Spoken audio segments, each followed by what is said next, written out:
من سيرم بيدي زور بيق نقطة لناوكم ملقادة سبحان الله باش شوي لو خلقك كردية يعني دبينين بون منا أوروك بتشاي خود دبيني ظلم دكا دروي دكا خرابي دكا مال الدخوة تفرشلوا لي ددي تأيدي شي دكي لقري شي دبي يارمتي شي ددي باش أتلو دنيا وقيامتي خود بإنساني وعد دي متولي شعراوي قصيش زواني هي رحمة إخوالي بدا فرمي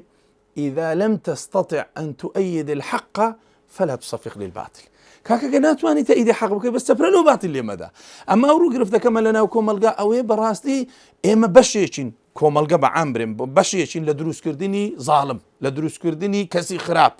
لدروس كرديني كسانك تقديسيان كين قوريان كين سيرن بيدي خلق هي استاسي رسم لقر كسيك دكري رابورديوكي بريتي لخيانات